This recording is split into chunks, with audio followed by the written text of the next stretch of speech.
إن الحمد لله نحمده ونستعينه ونؤمن به ونتوكل عليه ونعوذ بالله من شرور أنفسنا ومن سيئات أعمالنا من يهده الله فلا مضل له ومن يضلل فلا هادي له أشهد أن لا إله إلا الله وحده لا شريك له وأشهد أن محمدا عبده ورسوله أرسله بالهدى ودين الحق ليظهره على الدين كله ولو كره المشركون اللهم صل على محمد وعلى آل محمد كما صليت على إبراهيم وعلى آل إبراهيم إنك حميد مجيد اللهم بارك على محمد وعلى آل محمد كما باركت على إبراهيم وعلى آل إبراهيم إنك حميد مجيد أعوذ بالله من الشيطان الرجيم يا أيها الذين آمنوا اتقوا الله حق تقاته ولا تموتن إلا وأنتم مسلمون أما بعد فإن خير الحديث كتاب الله وخير الهدي هدي محمد صلى الله عليه وسلم وشر الأمور محدثاتها وكل محدثة بدعة وكل بدعة ضلالة وكل ضلالة في النار بسم الله الرحمن الرحيم قل إن الموت الذي تفرون منه فإنه ملاقيكم ثم تردون إلى عالم الغيب والشهادة فينبئكم بما كنتم تعملون. ഏറെ ബഹുമാനമുള്ള സത്യവിശ്വാസിനികൾ, സൃഷ്ടിച്ചു പരിപാലിക്കുന്ന റബ്ബിൻ്റെ നിയമനിർദ്ദേശങ്ങൾ ജീവിതത്തിൽ പാലിക്കണേ എന്ന് എല്ലാ ഓരോരുത്തരെയും ഉപദേശിക്കുകയാണ്, വസിയ്യത്ത് ചെയ്യുകയാണ്. റബ്ബ് സുബ്ഹാനഹു വ തആല അവൻ്റെ മുത്തഖികളുടെ കൂട്ടത്തിൽ നമ്മെ ഏവരെയും ഉൾപ്പെടുത്തി അനുഗ്രഹിക്കുമാറാവട്ടെ. റബ്ബ് സുബ്ഹാനഹു വ തആലയുടെ ഒട്ടനേകം അനുഗ്രഹങ്ങൾ ആസ്വദിച്ച് അനുഭവിച്ച് ജീവിക്കുന്നവരാണ് നമ്മളെല്ലാവരും. നമ്മൾ ആസ്വദിക്കുന്ന സമാധാനം, നമ്മൾ കഴിച്ചുകൊണ്ടിരിക്കുന്ന ഭക്ഷണം, കുടിച്ചുകൊണ്ടിരിക്കുന്ന പാനീയം, നമ്മുടെ പാർപ്പിടങ്ങൾ, ഇണതുണകൾ എല്ലാം റബ്ബിൻ്റെ വലിയ അനുഗ്രഹങ്ങളാണ്. ഇത് അനുഭവിച്ച് ജീവിക്കുമ്പോൾ ഇതിൻ്റെ വില നമുക്ക് മനസ്സിലാകുന്നില്ല. ഒരു വീടില്ലാത്തവന് അല്ലെങ്കിൽ വാടക വീട്ടിൽ താമസിച്ച് മാസാവസാനം അതിൻ്റെ വാടക കൊടുക്കാൻ പ്രയാസപ്പെടുന്നവന് അതിൻ്റെ വേദന അറിയും. ശാരീരികമായ ബുദ്ധിമുട്ടുകളുള്ളവന് തൻ്റെ ശരീരം എത്രയാണ് അല്ലാഹു സുബ്ഹാനഹു വ തആല നമുക്ക് നൽകിയിട്ടുള്ള ശരീരത്തിലുള്ള അനുഗ്രഹങ്ങൾ, രോഗമില്ല, പ്രയാസങ്ങളില്ല, രണ്ട് കാലിൽ എണീറ്റ് നടക്കുന്നു, അതേപോലെ തന്നെ നല്ലൊരു ജോലിയും സമ്പത്തിൻ്റെ വരവും ഒക്കെ ഉള്ള ആളുകൾ, തൻ്റെ കുടുംബം കഴിഞ്ഞുകൂടാൻ പറ്റിയ വരുമാനമുള്ള ആളുകൾ, ഇല്ലാത്ത ആളുകൾക്ക് അതിൻ്റെ പ്രയാസം അറിയും. ഒരു മാസത്തെ സാലറി കിട്ടുമ്പോഴേക്ക് അതും അതിൻ്റെ ഇരട്ടിയും കടം വാങ്ങിയിട്ടുണ്ടാകും. നിത്യജീവിതത്തിന് മാത്രം, തൻ്റെ ജീവിതം മുന്നോട്ട് കൊണ്ടുപോകാൻ മാത്രം സാലറി കിട്ടിയതേ ഓർമ്മയുള്ളൂ. കടം വീട്ടാൻ ഓരോരുത്തർ വാങ്ങിയവർ കാത്തു നിൽക്കുന്നു.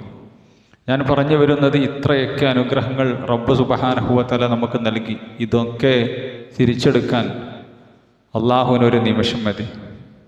വയനാട്ടിലൊരു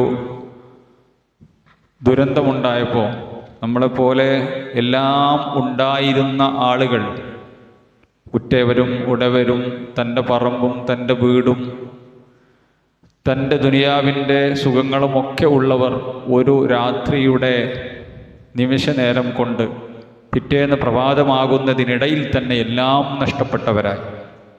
വാപ്പയില്ല, ഉമ്മയില്ല, മക്കളില്ല, ഭാര്യയില്ല, ഭർത്താവില്ല, എല്ലാം പോയവരായി. റസൂലുള്ളാഹി സ്വല്ലല്ലാഹു അലൈഹി വസല്ലം സ്ഥിരമായി പ്രാർത്ഥിക്കുന്നൊരു പ്രാർത്ഥനയുണ്ട്. യാ ഹയ്യു യാ ഖയ്യൂം ബിറഹ്മതിക അസ്തഗീസ് അസ്ലിഹ് ലി ശഅനി കുല്ല വലാ തകിൽനി ഇലാ നഫ്സി തറഫത ഐൻ ഹയ്യൂമും ഖയ്യൂമുമായ റബ്ബേ, നിന്റെ കാരുണ്യം കൊണ്ട് ഞാൻ നിന്നോട് സഹായം തേടുന്നു. എൻ്റെ കാര്യം ഒരു നിമിഷ നേരത്തേക്കെങ്കിലും നീ എന്നെ ഏൽപ്പിക്കല്ല. ഏറെ ദുരിതങ്ങളും കഷ്ടപ്പാടുകളും ഉണ്ടാകുമ്പോൾ റസൂലുള്ളാഹി സ്വല്ലല്ലാഹു അലൈഹി വസല്ലം പ്രാർത്ഥിച്ച പ്രാർത്ഥനയാണത്. എടുക്കാൻ അള്ളാഹുവിനൊരു സെക്കൻഡ് മതി. മുമ്പിൽ കഴിഞ്ഞൊരു വർഷത്തിൽ, അല്ലെങ്കിൽ നമ്മൾ ഇന്ന് കഴിയാനിരിക്കുന്ന ഈ വർഷത്തിൻ്റെ അവസാനത്തിൽ ഇരിക്കുമ്പോൾ എല്ലാ മാസവും എല്ലാ ആഴ്ചയിലും വാരഫലവും കഴിഞ്ഞ മാസവും കഴിഞ്ഞ വർഷമൊക്കെ പത്രങ്ങളിൽ ഇങ്ങനെ ഒരു പോസ്റ്ററുകളും കട്ടുകളുമൊക്കെ ആയിട്ട് വരുമ്പോൾ കുറേ ആളുകൾ മരിച്ചു തീർന്നു, കുറേ ആളുകൾ ഒന്നുമില്ലാത്തവരായി. അല്ലാഹു സുബ്ഹാനഹു വ തആല നമുക്കൊരു പ്രയാസവുമില്ലാതെ നമ്മളൊക്കെ ജീവിച്ചു പോകുന്നു. ഇതൊക്കെയാണ് ഒരു വർഷം കഴിയുമ്പോൾ നമ്മളെ മനസ്സിലേക്ക് വരേണ്ടത്. റസൂലുള്ളാഹി സ്വല്ലല്ലാഹു അലൈഹി വസല്ലമ പടച്ച റബ്ബേ, നീ തന്ന അനുഗ്രഹങ്ങൾ എടുത്തു കളയുന്നതിൽ നിന്നും ഞാൻ നിന്നോട് ശരണം തേടുന്നു എന്ന് പ്രാർത്ഥിക്കാറുണ്ട്. അള്ളാഹുവിനൊരു നിമിഷം മതി എന്നർത്ഥം. നമ്മളെല്ലാമായി കാണുന്ന നമ്മുടെ ബിസിനസ് ഇല്ലാതാവാൻ, നമ്മുടെ വീടിൻ്റെ നെടുംതൂണായ നമ്മുടെ ഭാര്യ അല്ലെങ്കിൽ ഭർത്താവ് ഇല്ലാതാവാൻ ഒരു നിമിഷം മതി. നമ്മുടെ ജീവിതം സമാധാനപരമായി മുമ്പോട്ട് ഒഴുകിയിരുന്ന ജീവിതം തകിടം മറിയാൻ. ഈ ചിന്തകളൊക്കെയാണ് ഒരു വർഷം നമ്മളിൽ നിന്നും ഒരു കലണ്ടർ മാറ്റി വെക്കുമ്പോൾ നമുക്കുണ്ടാകേണ്ടത്. അല്ലാതെ അടുത്തൊരു വർഷത്തെ അടിച്ചു പൊളിച്ച് കോടിക്കണക്കിന് രൂപയുടെ മദ്യം കുടിച്ച് കരിമരുന്ന് പ്രയോഗവും അതേപോലെ തന്നെ കാർണിവലുകളും DJ പാർട്ടികളും ഹറാമായ തോന്നിവാസങ്ങളും ഹറാമായ സംഗതികളുമൊക്കെ ചെയ്ത് ആനന്ദിച്ച് ആർത്ത് വിളിച്ച് ഒരു വർഷത്തെ എല്ലാവിധ അള്ളാഹുവിൻ്റെ കോപവും വാങ്ങി വിളിച്ചു വരുത്തേണ്ടവരല്ല നമ്മൾ. അള്ളാഹു നൽകിയ അനുഗ്രഹങ്ങൾക്ക് നന്ദി കാണിച്ച് പരലോകത്തേക്ക് തൻ്റെ ദിവസങ്ങൾ ഇങ്ങനെ കഴിഞ്ഞു പോകുന്നു എന്ന് പറയുമ്പോൾ താനിങ്ങനെ മരിച്ചുകൊണ്ടിരിക്കുന്നു എന്നാണ് അതിൻ്റെ അർത്ഥം, അല്ലേ? അതല്ലേ അർത്ഥം? താങ്കൾ ആരാണെന്ന് ചോദിച്ചാൽ എന്താണ് അതിന് മറുപടി? നമ്മൾ ഇവിടെ ജീവിച്ച 60 കൊല്ലോ 70 കൊല്ലോ ജീവിച്ചൊരു തടിയാണ്, അതല്ലേ? ഇന്ന മാതാവിൻ്റെ, ഇന്ന പിതാവിൻ്റെ, ഇന്ന ജോഗ്രഫിക്കൽ ഏരിയയിൽ ജീവിച്ച ഒരു മനുഷ്യൻ മരിച്ചു കഴിഞ്ഞാലില്ല. അപ്പോൾ ജീവിച്ചിരിക്കുന്ന കാലഘട്ടത്തിൽ ഉള്ള ഒരു തടിയാണ് നമ്മൾ. അതിൽ എത്രയോ നമ്മൾ മരിച്ച് കഴിഞ്ഞു, ഇനി കുറച്ചേ ബാക്കി ഉണ്ടാവുള്ളൂ എന്നൊരു ചിന്തയാണ് നമുക്ക് വേണ്ടത്. ഓരോ കലണ്ടറുകൾ മറിക്കുമ്പോൾ, ഓരോ സെക്കൻഡ് നീങ്ങുമ്പോൾ നമ്മുടെ ആയുസ്സാണ്, നമ്മളാണ് തീർന്നുകൊണ്ടിരിക്കുന്നത്. ഖബറിലേക്ക് നമ്മൾ ഏറെ അടുത്തുകൊണ്ടിരിക്കുന്നു എന്നതാണ് എൻ്റെ മുമ്പിലിരിക്കുന്ന യുവാക്കളും യുവതികളും എല്ലാവരും മനസ്സിലാക്കേണ്ടത്. അല്ലാഹ് ഇത്രയൊക്കെ നമുക്ക് അനുഗ്രഹങ്ങൾ ചൊരിഞ്ഞു തന്നു, എന്ത് നമ്മൾ ചെയ്തു കൂട്ടി?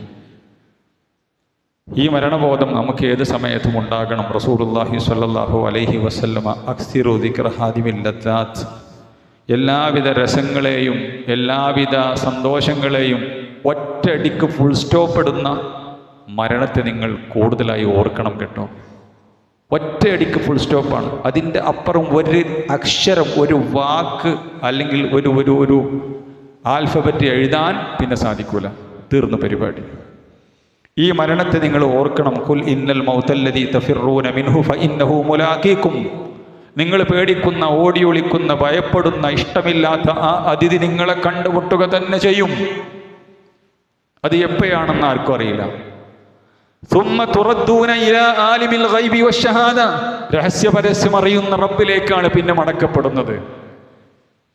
എല്ലാവിധ തോന്നിവാസങ്ങളും അതേപോലെ തന്നെ ഹറാമുകളും അള്ളാഹുവിൻ്റെ വിധികളോ ദീനിൻ്റെ വിലക്കുകളോ പ്രശ്നമല്ലാതെ ആണും പെണ്ണും തുള്ളിച്ചാടി സോഷ്യൽ മീഡിയകളിലും അതേപോലെ തന്നെ അങ്ങാടികളിലും ഒരു ലെവലേശം പടച്ചറപ്പിനോട്, പടച്ചറപ്പ് സുബ്ഹാനഹു വ തആല നൽകിയ അനുഗ്രഹങ്ങളോട് കൂറ് കാണിക്കാതെ ജീവിച്ചവനും ജീവിച്ചവളും എപ്പോഴാണോ ആ ഫുൾ സ്റ്റോപ്പ് ഇടുന്നതെന്നറിയാതെ തുള്ളിക്കൊണ്ടിരിക്കുന്ന അല്ല പറയാണ്, എല്ലാം അറിയുന്ന അള്ളാഹുവിൻ്റെ അടുക്കലേക്കാണ് സുമ്മത്തുറദ്ദൂന ഇലാ ആലിമിൽ ഗൈബി വശഹാദ, രഹസ്യ പരസ്യമറിയുന്ന ആ റബ്ബിലേക്ക് മടക്കപ്പെടും. എപ്പോഴാണ് മടക്കം? ഏത് സമയത്തും വരാം. ഫയുനബ്ബിഉകും ബിമാ കുൻതും തഅമലൂൻ, നിങ്ങൾ പ്രവർത്തിച്ചത് അവൻ നിങ്ങൾക്ക് പറഞ്ഞു തരും കേട്ടോ. വിശുദ്ധ ഖുർആൻ വീണ്ടും ആവർത്തിക്കുകയാണ്, ഖുൽ യതവഫാകും മലക്കുൽ മൗത്തിൽ ലദീ ഉക്കില ബിക്കും, നിങ്ങൾക്ക് ഏൽപ്പിക്കപ്പെട്ട ഒരു മലക്കുൽ മൗത്തുണ്ട്. നിങ്ങൾക്ക് ഏൽപ്പിക്കപ്പെട്ട മലക്കുൽ മൗത്ത് വന്ന് നിങ്ങളെ പിടിച്ചെടുക്കും. പിന്നെ റബ്ബിലേക്ക് നിങ്ങൾ മടക്കപ്പെടും. വലൻ യുഅഖിറല്ലാഹു നഫ്സൻ ഇദാ ജാഅ അജലുഹാ, സമയമെത്തിയാൽ നീട്ടിക്കൊടുക്കുന്ന പ്രശ്നമില്ല. വല്ലാഹു ഖബീറും ബിമാ തഅമലൂൻ. വിശുദ്ധ ഖുർആനിൽ അല്ലാഹു സൂറത്തുൽ ലുഖ്മാനിന്റെ 34-ാമത്തെ ആയത്തിൽ പറഞ്ഞു, ഇന്നല്ലാഹ ഇൻദഹു ഇൽമുസ്സാഅ വയുനസിലുൽ ഗൈസ് വയഅലമു മാ ഫിൽ അർഹാം, അല്ലാഹുവിൻ്റെ അടുക്കലാണ് എന്നാണ് പരലോകം സംഭവിക്കുന്നത് എന്നുള്ള ഇൽമ് അല്ലാഹുവിൻ്റെ അടുക്കൽ. എന്നാ പരലോകം? എന്നാണ് അന്ത്യനാൾ സംഭവിക്കുന്നത്? എപ്പോഴാണ് മഴ ഇറങ്ങുന്നത്? ഗർഭാശയത്തിൽ ഉള്ള രഹസ്യങ്ങൾ എന്താണ് എന്ന് അറിയുന്നവൻ അള്ളയാണ്. വമാ തദ്രി നഫ്സും മാദാ തക്സിബു ഗദാ, നിങ്ങൾ എന്ത് നാളെ സമ്പാദിക്കും, നാളെ നിങ്ങളുടെ ജീവിതം എങ്ങനെയാണ് എന്ന് അവനെ അറിയൂ. വമാ തദ്രി നഫ്സുൻ ബിഅയ്യി അർളിൻ തമൂത്ത്, ഏത് മണ്ണിൽ വെച്ചാണ്, ഏത് ഭൂമിയിൽ വെച്ചാണ് നിങ്ങൾ മരണപ്പെടുക എന്നുള്ളതും അള്ളാഹ്ക്കാണ് അറിയുന്നത്. 4000-ഉം 5000-ഉം 3000-ഒക്കെ സ്ക്വയർ ഫീറ്റുള്ള വലിയ വീടൊക്കെ വെച്ച് AC സംവിധാനമൊക്കെ ഉണ്ട്, എല്ലാം ഉണ്ട്. പക്ഷേ അള്ളാഹുവിലേക്ക് തിരിക്കപ്പെട്ടത് ഏതോ ഒരു നാഷണൽ ഹൈവേയുടെ ഓരത്ത് വണ്ടി തട്ടിയിട്ടാണ്. നമുക്ക് തീരുമാനിക്കാൻ പറ്റൂല. എത്ര വലിയ സൗധങ്ങൾ എടുത്തു വെച്ചാലും, എത്ര വലിയ വാർപ്പിടങ്ങളും സംവിധാനമുണ്ടെങ്കിലും അള്ളാഹുവിനറിയാം എവിടെ വെച്ച് അയാൾ തൻ്റെ അടുക്കലേക്ക് തിരിച്ചു വരുന്നത് എന്ന്. എത്രയോ ആളുകൾ എല്ലാം വീടും സംവിധാനമൊക്കെ ഉണ്ടായിട്ടും, നാടും വീടും ഉണ്ടായിട്ടും വേറെ എവിടേക്കോ പരദേശിയായി മരണപ്പെടുന്ന ആളുകൾ. മുആവിയ റളിയല്ലാഹു അൻഹുവിൻ്റെ ഒരു ചരിത്രം കാണാൻ സാധിക്കും. ഉബൈദുല്ലാഹ് ഇബ്നു ജർഹം റഹ്മത്തുള്ളാഹി അലൈഹി മുആവിയ റളിയല്ലാഹു അൻഹു സംസാരിക്കുകയാണ്.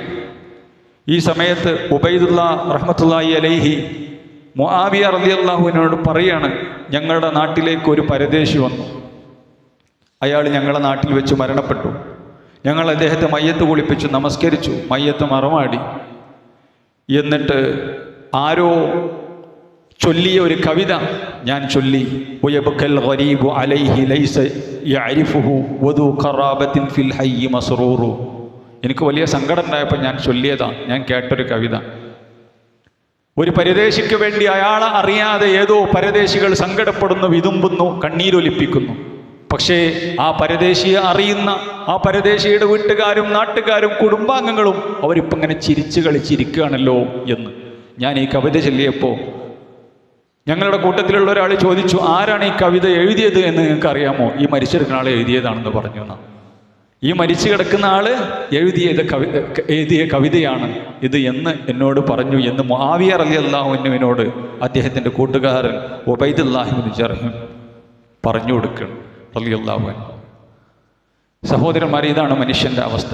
അതുകൊണ്ട് ഏത് മണ്ണിൽ വെച്ചാണ് മരണപ്പെടുന്നത് എന്ന് ആർക്കും അറിയില്ല, എപ്പോഴാ മരണപ്പെടുക എന്ന് ആർക്കും അറിയില്ല. പക്ഷേ അല്ലാഹു സുബ്ഹാനഹു വ തആല ഒന്ന് പറഞ്ഞു, വലാ തമൂതുന്ന ഇല്ലാ വഅൻതും മുസ്ലിമൂൻ, മുസ്ലിം ആയിക്കൊണ്ടല്ലാതെ മുഅ്മിനായിക്കൊണ്ടല്ലാതെ തിരിച്ചു പോക്കുണ്ടാകാൻ പാടില്ല. അതാണ് എല്ലാ ഖതീബുമാരും എല്ലാ പ്രഭാഷകന്മാരും എല്ലാവരും റസൂലുള്ളാഹി സ്വല്ലല്ലാഹു അലൈഹി വസല്ലമയുടെ പ്രഭാഷണത്തെ സുന്നത്തെടുത്തുകൊണ്ട് നമ്മളെല്ലാവരും പറയുന്നത്, സ്വന്തത്തെയും മറ്റുള്ളവരെയും ഉപദേശിക്കുന്നത്. ഇതാണ് ഒരു കാലഘട്ടം കഴിയുമ്പോൾ, ഒരു വർഷം കഴിയുമ്പോൾ, ഒരു മാസം കഴിയുമ്പോൾ ഒക്കെ നമ്മൾ ആലോചിക്കേണ്ടത് സഹോദരന്മാരെ. അതുകൊണ്ട് നമ്മൾ എല്ലാവരും മനസ്സിലാക്കേണ്ട സംഗതി, മരിച്ചു പോകുക എന്നുള്ളത് നിർബന്ധമായിട്ടുള്ള കാര്യമാണ്. അതിൽ നിന്നും രക്ഷപ്പെടാൻ ആർക്കും സാധിക്കുകയില്ല. വൽ മൗതു ബാബുൻ വകുല്ലു നാസി ദാഖിലുഹു, മരണമെന്ന വാതിലിലൂടെ ഓരോ മനുഷ്യന്മാരും കടന്നു പോകും. ഫലൈത ശിഇരി ബഅദൽ ബാബി മദ്ദാറു, ഈ മരണമെന്ന വാതിൽ കടന്ന് ബർസഖിലേക്ക് കടക്കുന്ന എൻ്റെ അവസ്ഥ എന്തായിരുന്നു എന്ന് ഞാൻ അറിഞ്ഞിരുന്നെങ്കിൽ എത്ര നന്നായേനെ. വദ്ദാറു ജന്നതു ഖുൽദിൻ ഇൻ അമിൽത ബിഹാ, ഒന്നുമില്ലെങ്കിൽ നീ പണിയെടുത്ത് അധ്വാനിച്ച് അള്ളാഹുവിന് വേണ്ടി അമൽ സാലിഹാത്തുകൾ ചെയ്ത മനുഷ്യനാണെങ്കിൽ ആ ബർസഖ്, അതിനുശേഷമുള്ള ലോകം സ്വർഗമാണ്. യുർദിൽ ഇലാഹ വഹിൻ കസ്സർത ഫന്നാറു, അള്ളാഹ്ക്ക് തൃപ്തിയുള്ള അമല സാലിഹാത്തുകൾ ചെയ്തുകൊണ്ട് ജീവിച്ചവനാണെങ്കിൽ സ്വർഗമാണ്, ഇല്ലെങ്കിലോ നരകമാണ്. ഈ രണ്ട് സങ്കേതങ്ങളെ അവിടെ ഉള്ളൂ. രണ്ട് സങ്കേതങ്ങൾ. ഖബറിൽ രണ്ട് സങ്കേതങ്ങളെ ഉള്ളൂ. ഒന്നില്ലെങ്കിൽ സ്വർഗ പൂന്തോപ്പാണ്, അല്ലെങ്കിൽ നരകക്കുഴിയാണ്. ഈ കാണുന്ന ശ്മശാനങ്ങളും ചുടലക്കടങ്ങളും അതേപോലെ തന്നെ പള്ളിക്കാടുകളിലും ഈ രണ്ട് സംവിധാനങ്ങളെ ഉള്ളൂ. അതിലെവിടെയായിരിക്കണം എന്ന് നമ്മൾ ആലോചിക്കണം. അതുകൊണ്ട് സഹോദരന്മാരെ, നമ്മൾ ആലോചിക്കുക, നമ്മുടെ ദീനിയായിട്ടുള്ള നമ്മുടെ ജീവിതം ദീനിയായിട്ടുള്ളതാണോ? നമ്മുടെ ഇടപാടുകൾ എങ്ങനെയാണോ? നമ്മളെ കൊള്ളക്കൊടുക്കുകൾ എങ്ങനെയാണ്? നമ്മുടെ സാമ്പത്തിക രംഗം എങ്ങനെയാണ്? നമ്മുടെ മാതാപിതാക്കളുമായിട്ടുള്ള ബന്ധം എങ്ങനെയാണ്? നമ്മുടെ മാതാപിതാക്കൾ നമ്മുടെ സ്വർഗത്തിൻ്റെ കവാടങ്ങളാണ്, തിരിച്ചു പിടിച്ചാൽ നരകത്തിൻ്റെ കവാടങ്ങളാണ്. ഒന്നിങ്ങോട്ട് തിരിച്ചാൽ നരകത്തിൻ്റെ കവാടങ്ങളാണ്. നമ്മൾ ആലോചിക്കണം. വൃദ്ധരായ മാതാപിതാക്കൾ ഉണ്ടായിട്ട് സ്വർഗത്തിൽ പോകാൻ കഴിയാത്തവൻ, വൃദ്ധരായ മാതാപിതാക്കൾ ഉണ്ടായിട്ട് സ്വർഗത്തിൽ പോകാൻ കഴിയാത്തവൻ നശിച്ചവനാണ്, ശാപം കിട്ടിയവനാണ്. അപ്പൊ മാതാപിതാക്കൾ നമ്മുടെ സ്വർഗമാണ്. ഈ മാതാപിതാക്കളോടുള്ള നമ്മുടെ നിലപാടെന്താണ്? ഇന്ന് ട്രെൻഡ് എന്തെങ്കിലും ഒരു ജോലി കിട്ടിയാൽ വിദേശ രാജ്യങ്ങളിലേക്ക് പറക്കുകയാണ്. മാതാപിതാക്കൾ ഒറ്റക്കാണ്, നോക്കാൻ ആളില്ല, വൃദ്ധസദനങ്ങളിലാണ്. എന്നിട്ട് ഏതോ മാതാപിതാക്കളെ നോക്കുകയാണ്. അവിടെ പോയിട്ട് ഈ പറയപ്പെട്ട സ്ഥലങ്ങളിൽ പോയിട്ട് അവിടെ എന്താ പണി? അവിടെ ഹോം നേഴ്സാണ്. അവിടെ എന്താ പണി? അവിടെ ഏതോ ഒരു മനുഷ്യന്റെ കാഷ്ടം മൂത്രം വൃത്തിയാക്കല പണി. എന്നാലും വിദേശത്താണെന്ന് പറയാം, അതിലാണ് കിടപ്പ് കിടക്കുന്നത്. വല്ലാത്ത സങ്കടകരമാണ്. സ്വന്തം മാതാപിതാക്കളെ വിളിച്ച് കുശലമന്വേഷിക്കാനോ അവരുടെ കൂടെ ഇരിക്കാനോ അവരുടെ കൂടെ കഴിയാനോ അവരുടെ കൂടെ താമസിക്കുവാനോ അവർക്ക് വേണ്ട കാര്യങ്ങൾ ചെയ്തു കൊടുക്കാനോ ഒക്കെ രണ്ടാം നമ്പർ ആയിക്കഴിഞ്ഞു. വളരെ സങ്കടകരമായ കാര്യമാണ്. നമ്മുടെ ഭാര്യമാരോടുള്ള ബന്ധം എങ്ങനെയാണ്? ഭർത്താക്കന്മാരോടുള്ള കാര്യങ്ങൾ എങ്ങനെയാണ്? നമ്മുടെ മക്കൾ എങ്ങനെയാണ് വളരുന്നത്? ഇതൊക്കെ നമ്മുടെ സ്വർഗത്തിൻ്റെയും നരകത്തിൻ്റെയും കാര്യങ്ങളാണ്. ഒരു ഭാര്യയെ സംബന്ധിച്ചിടത്തോളം ആ ഭർത്താവിനോടുള്ള കടമകടപ്പാടുകൾ നിർവഹിച്ച് ജീവിച്ചാൽ, 5 വക്ത നമസ്കാരം കൃത്യമാണെങ്കിൽ, റമളാനിലെ നിർബന്ധ നോമ്പുകൾ നിർബന്ധമായും അനുഷ്ഠിക്കുകയും ചെയ്തിട്ടുണ്ട് എങ്കിൽ, ഗുഹ്യാവയങ്ങൾ സൂക്ഷിച്ചു എന്നുണ്ടെങ്കിൽ ഒരു പെണ്ണ് സ്വർഗത്തിലാണ്. സ്വർഗത്തിൻ്റെ 8 കവാടങ്ങളും അവർക്ക് തുറക്കപ്പെടും. റസൂലുള്ളാഹി സ്വല്ലല്ലാഹു അലൈഹി വസല്ലമയുടെ ഹദീസാണ്. ഭർത്താവിനോടുള്ള കടമ, ഭർത്താവ് അവളിൽ തൃപ്തിപ്പെട്ടവനാണ്, പിന്നെ ഈ പറയപ്പെട്ട സംഗതികളൊക്കെ ഉണ്ടെങ്കിൽ. അങ്ങനെ ഓരോ മേഖലയിലും നമ്മുടെ ഇണതുണകൾ എങ്ങനെയാണ്, നമ്മൾ ഓരോ ഏരിയയിലും എങ്ങനെയാണ്, നമ്മുടെ കുടുംബ ബന്ധത്തിൻ്റെ വിഷയത്തിൽ എങ്ങനെയാണ് ജ്യേഷ്ഠന്മാർ, അനുജന്മാർ, പെങ്ങന്മാർ, അതേപോലെ തന്നെ നമ്മുടെ എളാപ്പമാർ, മൂത്താപ്പമാർ, അവരോടുള്ള ബന്ധം എങ്ങനെയാണ്? കുടുംബ ബന്ധത്തിന് എത്രയാണ് ഇസ്ലാം പ്രാധാന്യം കൽപ്പിച്ചത്? നമ്മളെ ജോലിയും നമ്മളെ തിരക്കും നമ്മുടെ ബിസിനസ്സും നമ്മളെ ദുനിയാവിൻ്റെ ശുഗലും തിരക്കാണ് ഒരു കുടുംബത്തിലേക്ക്. സ്വന്തം അടുത്ത ബന്ധങ്ങളിൽ ബന്ധമില്ല. എങ്ങോട്ടാ ചെല്ലാനുള്ളത്? ഈ കുടുംബ ബന്ധത്തെക്കാളേറെ ശ്രേഷ്ഠതയുള്ള ഏത് ബന്ധം റസൂലുള്ള പഠിപ്പിച്ചത്? എത്രയാണ് അതിന് പ്രാധാന്യം പഠിപ്പിച്ചത്? എത്രയാണ് അതിന് കൂലി പഠിപ്പിച്ചത്? ഇത് ഓരോന്നും നോക്കി നമ്മൾ ജീവിക്കേണ്ടവരാണ്.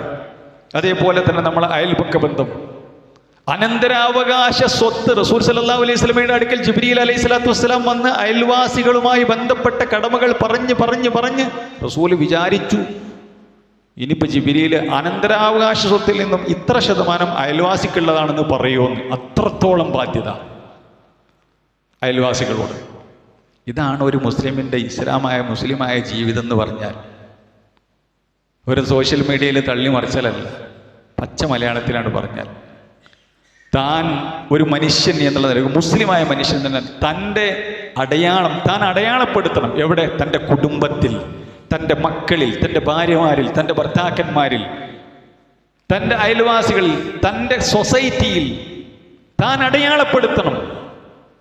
ആർക്കും വേണ്ടാത്ത ഒരു മനുഷ്യനായി, ആരോടും ബന്ധമില്ലാത്ത, അവനും കുറേ പൈസയും അവനും കുറേ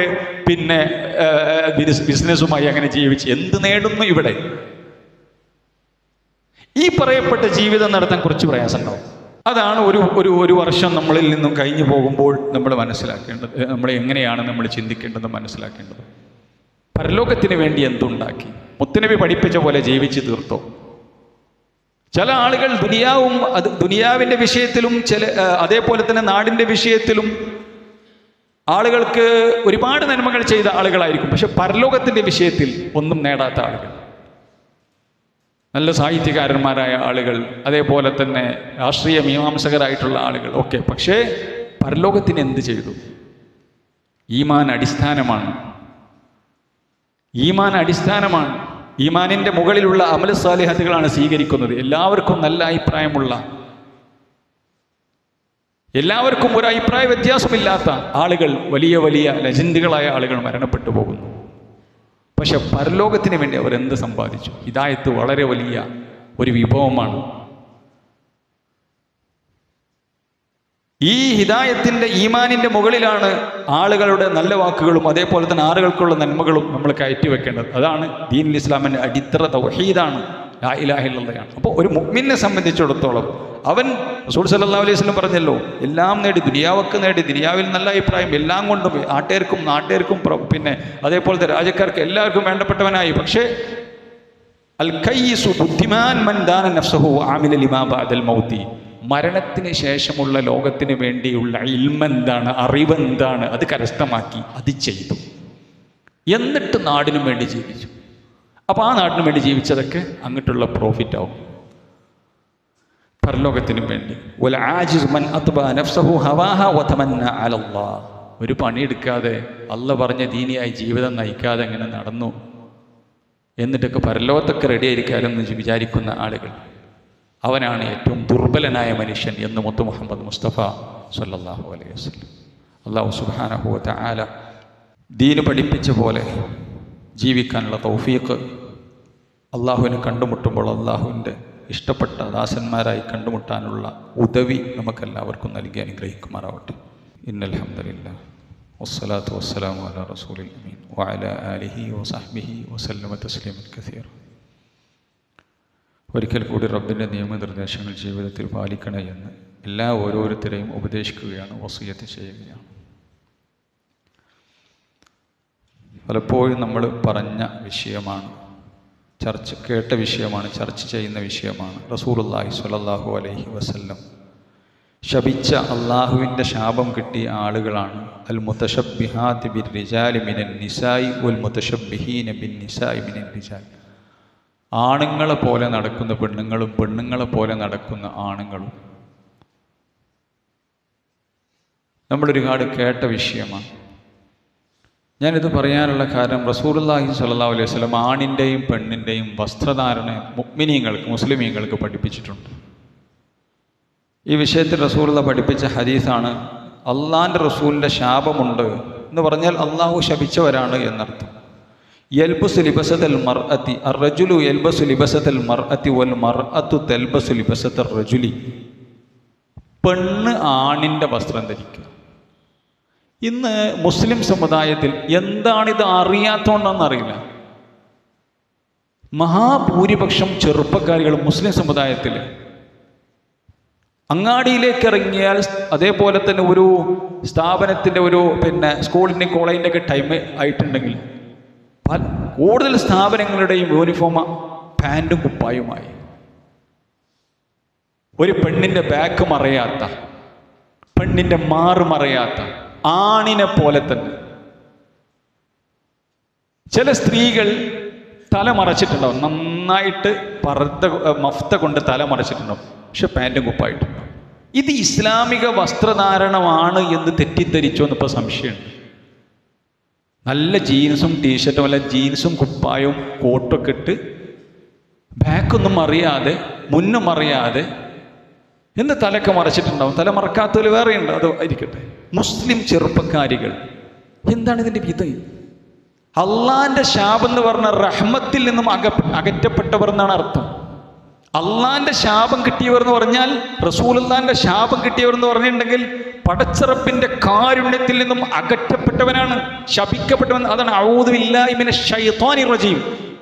ശപിക്കപ്പെട്ട പിശാചിൽ നിന്നും, ലഅനത്ത് കിട്ടിയ പിശാചിൽ നിന്നും ഞാൻ രക്ഷപ്പെടുന്നു. എന്താ ലഅനത്ത് കിട്ടുക എന്ന് പറഞ്ഞാൽ? അള്ളാന്റെ റഹ്മത്തിൽ നിന്നും അകറ്റപ്പെട്ടവനാണെന്ന് അർത്ഥം. അള്ളയും റസൂലും ശപിച്ച കോലത്തിൽ നമ്മളെ പെൺകുട്ടികൾ പാൻറ്റും കുപ്പായിട്ട് നടക്കുകയാണ്, നമ്മളത് വാങ്ങിക്കൊടുക്കുകയാണ്. എത്ര സങ്കടകരം, കാണുമ്പോൾ മനസ്സ് പൊട്ടുകയാണ്. എന്തുകൊണ്ടാണ് പെൺകുട്ടി നല്ല നിലക്ക് തല മറച്ചിക്കണ്? അള്ളാനെ പേടി തല മറക്കാത്ത കുട്ടി അവിടെ നിൽക്കട്ടെ. തല മറച്ച് നന്നായി മഫ്ത ഇട്ട് തല മറച്ച് മുടിയൊന്നും കാണാത്ത പെൺകുട്ടികൾ. അതെന്തുകൊണ്ടാണ്? തല മറക്കണം ദീന് പഠിപ്പിച്ചതുകൊണ്ട്, ആ നിർദ്ദേശം അറിയണോണ്ട്. പിന്നെ ഈ പാൻറ്റും കുപ്പായോ ചിലപ്പോൾ അറിയാത്തോണ്ടായിരിക്കാം. അള്ളാഹുവിൻ്റെ ശാപം, റസൂലുള്ളാന്റെ ശാപം കിട്ടിയ കോലത്തിൽ ഡ്രസ്സിട്ട് നടക്കുന്ന സ്കൂളിലേക്കും സ്ഥാപനങ്ങളിലേക്കും ജോലി സ്ഥലങ്ങളിലേക്കും ജോലിയിടങ്ങളിലേക്കും പോകുന്ന പെൺകുട്ടികളുടെ പാൻറ്റും കുപ്പായും അത് ആണിൻ്റെ വസ്ത്രമാണ്. പെണ്ണിൻ്റെ വസ്ത്രം എന്ന് പറഞ്ഞാൽ അവളെ ശരീരം മറയണം. എന്താ പെണ്ണിൻ്റെ തട്ടത്തെക്കുറിച്ച്, മുഖമക്കനെക്കുറിച്ച് വിശുദ്ധ ഖുർആന്റെ വിധി എന്താണ്? വൽയദ്രിബിന ബിഖുമരിഹിന്ന അലാ ജുയൂബിഹിന്ന. ഒരു പെണ്ണ് ധരിക്കുന്ന തട്ടം അത് തലമറക്കാൻ മാത്രമല്ല, അവളുടെ മാറിലേക്ക് അത് ഇറങ്ങണം. മുഴച്ചു നിൽക്കുന്ന മാറുകൾ അത് കാണാത്ത അവസ്ഥയുണ്ടാകണമെന്ന് വിശുദ്ധ ഖുർആനാണ് പഠിപ്പിക്കുന്നത്. മുഖമക്കനകൾ തട്ടം മാറിലേക്ക് ഇറങ്ങാനുള്ളതാണ് പൊന്നു സഹോദരിമാരെ. ഇസ്ലാമിന്റെ വസ്ത്രമാണോ അതിറങ്ങണം. ഇല്ലെങ്കിൽ സ്വർഗത്തിൽ കടക്കുകയില്ലെന്ന് മാത്രമല്ല, സ്വർഗത്തിന്റെ പരിമളം പോലും കിട്ടൂല. എൻ്റെ പ്രിയമുള്ള രക്ഷിതാക്കളെ, ഇങ്ങനെയുള്ള വസ്ത്രം, അള്ളാന്റെ റസൂലിന് ശാപം കിട്ടുന്ന വസ്ത്രം നമ്മുടെ മക്കൾക്ക് നമ്മൾ വാങ്ങിക്കൊടുത്ത് എന്താ വേണ്ടത്? പഠിപ്പിച്ചു കൊടുക്കണം. നമ്മുടെ മക്കൾക്ക് നല്ല നിലക്ക് പഠിപ്പിച്ചു കൊടുക്കണം. അവരെ മനസ്സിലേക്ക് ഇറങ്ങാൻ രക്ഷിതാക്കൾക്ക് സാധിക്കണം. നാടോടുമ്പോൾ നടുവെ ഓടിക്കൊണ്ട് കാര്യമില്ല, കൂടിക്കൂടി വരികയാണ്. ഒരു ടൂറിസ്റ്റ് പ്ലേസിലോ അല്ലെങ്കിൽ ഒരു ആൾ കൂടുന്നിടത്തോ അല്ലെങ്കിൽ സ്ഥാപനം എല്ലായിടത്തും കുറച്ച് മാത്രമേ ചുരിദാറും അതേപോലെ തന്നെയുള്ള വസ്ത്രം ഇപ്പം കാണുന്നുള്ളൂ. മൊത്തത്തിൽ മാറിക്കഴിഞ്ഞു. ഞാൻ മറ്റുള്ള ആളുകളെ കുറിച്ച്, മുസ്ലിം മാപ്പിള സമൂഹത്തിൻ്റെ അവസ്ഥ ഞാൻ പറയുന്നത്. അതിലേറ്റവും വേദനയുള്ളത് നന്നായിട്ട് മഫ്തയിട്ട് മുടിയൊന്നും കാണാത്ത കുട്ടികൾ. ഒരു പെണ്ണിൻ്റെ വസ്ത്രം അവളെ മൊത്തം മൂടണം. അള്ളാഹുവിൻ്റെ വിശുദ്ധ ഖുർആൻ പറഞ്ഞല്ലോ, എന്താ യുദ്നീന അലൈഹിന്ന മിൻ ജലാബീബിഹിന്ന. അവളുടെ മൂടുകടകൾ കൊണ്ട് അവൾ മൂടണം. ടൈറ്റായി നിൽക്കാൻ പാടില്ല. അവളുടെ ശരീരത്തിൻ്റെ ആകാര വടിവ് മറ്റുള്ളവർ കാണുന്ന രീതിയിൽ പാടില്ല. അത് ഹറാമാണ്. സ്വർഗത്ത് കടക്കൂല എന്ന് മാത്രമല്ല, സ്വർഗത്തിൻ്റെ മണം പോലും കിട്ടൂല. കോടാനുകോടി ദൂരത്തേക്ക് അടിച്ചു വീശുന്ന സ്വർഗത്തിൻ്റെ പരിമളം കിട്ടൂല എന്ന് പറഞ്ഞാൽ അത്ര അടുത്ത് പോലും എത്തൂല എന്നർത്ഥം. ശപിക്കപ്പെട്ടവരാണവർ. ഒരു പെണ്ണ് സുഗന്ധം പൂശി പുറത്തിറങ്ങുന്ന വ്യഭിചാരിണിയാണെന്നാണ്. ഇതാരോടാ പറയണത്? ഇസ്ലാമിൻ്റെ നിയമങ്ങൾ പാലിക്കണോല്, അതിനെ ബഹുമാനിക്കണോല് ആണല്ലോ നമ്മൾ. പിന്നെ എങ്ങനെയാണിത്? അള്ളാന്റെ റസൂലും ശപിച്ച കോലത്തിൽ നമ്മുടെ ഭാര്യമാരും നമ്മുടെ മക്കളും മടക്കാന്ന് പറഞ്ഞാൽ എത്ര വേദന ഉണ്ടാക്കുന്നു. അവർ നിസ്കരിക്കുന്നു, നോമ്പനുഷ്ഠിക്കുന്നു, ബാക്കിയൊക്കെ ചെയ്യുന്നു. എന്നിട്ട് ശാപം കിട്ടുന്ന, ശാപം വാരിക്കൂട്ടുന്ന പ്രവർത്തനം, ഈ ലിപ്സ്റ്റിക് ഇടലും അതേപോലെ തന്നെ സൗന്ദര്യവർദ്ധക വസ്തു, അതൊക്കെ അവിടെ നിൽക്കട്ടെ. അത് എത്രത്തോളം ഹറാമാണ്, കടുത്താണെന്ന് പറയേണ്ട ആവശ്യമില്ല. മൊത്തത്തിൽ ഒരു അങ്ങാടികളിലേക്കും നമ്മുടെ സ്ഥാപനങ്ങളിലേക്കൊക്കെ പോകുന്ന സമയത്ത് മൊത്തത്തിൽ നമ്മുടെ മുസ്ലിം ലൊക്കാലിറ്റി ജീവിക്കുന്ന ആളുകളാണല്ലോ. മറ്റൊരു മതത്തിൽ വളരെ ഏറെക്കുറെ ഒരു കുറവുള്ള സ്ഥലത്ത് വളരെ സങ്കടം തോന്നുന്ന അവസ്ഥ. അതുകൊണ്ട് ആണിനെ പോലെ വസ്ത്രം ധരിക്കുന്ന പെണ്ണ്, ആണിൻ്റെ വസ്ത്രം ധരിക്കുന്ന പെണ്ണ്, അതേപോലെ തന്നെ മാറുമറിയാത്ത, പിൻഭാഗം മറിയാത്ത, അത് മുഴച്ചു കാണുന്ന രീതിയിലുള്ള വസ്ത്രം ധരിക്കുന്ന പെണ്ണ് എന്ന് പറഞ്ഞാൽ അവർ അള്ളാന്റെ റഹ്മത്തിൽ നിന്നും അകറ്റപ്പെട്ടവരാണ്. അള്ളാന്റെ റസൂൽ സല്ലല്ലാഹു അലൈഹി വസല്ലമ ശപിച്ചവരാണ് എന്ന് വിശുദ്ധ ഖുർആനും ഹദീസും കൃത്യമായി ഒരു സംശയലേശം എന്നെ പഠിപ്പിച്ച വിഷയത്തിൽ എന്തേ നമുക്ക് ഇങ്ങനെ വന്നു പോയത്? സങ്കടകരമാണ്. അറിയാത്തത് കൊണ്ടാണെങ്കിൽ പഠിപ്പിച്ചു കൊടുക്കണം. ഇത് നിസ്സാര വിഷയമല്ല. ഓരോ ഫാഷൻ, ഓരോ വർഷവും ഓരോ സമയത്തും ഫാഷൻ വരുന്നതിനനുസരിച്ച് ജീൻസും ടീഷർട്ടും അതേപോലെ തന്നെ വസ്ത്രധാരണയും മാറുക എന്നുള്ളത് ഒരു മുസ്ലിമിനെ സംബന്ധിച്ചിടത്തോളം അതിൻ്റെ ഇസ്ലാമിൻ്റെ ഐഡൻറ്റിറ്റി, ഈമാനിൻ്റെ ഐഡൻറ്റിറ്റി കാത്തു സൂക്ഷിക്കുന്ന ആളുകൾക്ക് പറ്റിയ പണിയല്ല. വളരെ സങ്കടമുണ്ട്. അല്ലാഹു സുബ്ഹാനഹു വ തആല കാര്യങ്ങൾ കൃത്യമായി പഠിക്കുകയും മനസ്സിലാക്കുകയും ചെയ്യാനുള്ള തൗഫീഖ്, ഹൃദയവിശാലം നമുക്കൊക്കെ അനുഗ്രഹിക്കുമാറാവട്ടെ. ദീന് കൊണ്ടു നടക്കാനുള്ള മഹാഭാഗ്യം അള്ളാഹു നമുക്ക് നൽകി അനുഗ്രഹിക്കുമാറാവട്ടെ. നമ്മുടെ കുടുംബത്തിലും നമ്മളിലുമെല്ലാം അള്ളാഹു അവൻ്റെ ഈമാനിലെ പ്രകാശം നിലനിർത്തി തരുമാറാവട്ടെ. റബ്ബ് സുബ്ഹാനഹു വ തആല നമ്മൾ അറിഞ്ഞും അറിയാതെയും ചെയ്തിട്ടുള്ള പാപങ്ങൾ പുറത്തു തരുമാറാവട്ടെ. അല്ലാഹുമ്മ ഗ്ഫിറിൽ മുഅ്മിനീന വൽ മുഅ്മിനാത്ത് വൽ മുസ്ലിമീന വൽ മുസ്ലിമാത്ത് അല്ലാഹിയായി മിൻഹും വൽ അംവാത്ത് ഇന്നക മുജീബുദ് ദഅവാതി വ യാ ഖാദിയൽ ഹജാത്ത്. അല്ലാഹുമ്മ അജ്ർനാ മിനൻ നാർ വഅദ്ഖിൽനൽ ഫിർദൗസ യാ റബ്ബൽ ആലമീൻ. ربنا هب لنا من أزواجنا وذرياتنا قرة أعين وجعلنا للمتقين إماما ربنا آتنا في الدنيا حسنة وفي الآخرة حسنة وقنا عذاب النار ربنا تقبل منا إنك أنت السميع العليم وتب علينا إنك أنت التواب الرحيم آمين برحمتك يا أرحم الراحمين وصلى الله وسلم على خير خلقه محمد وعلى آله وصحبه وسلم تسليما كثيرا والحمد لله رب العالمين.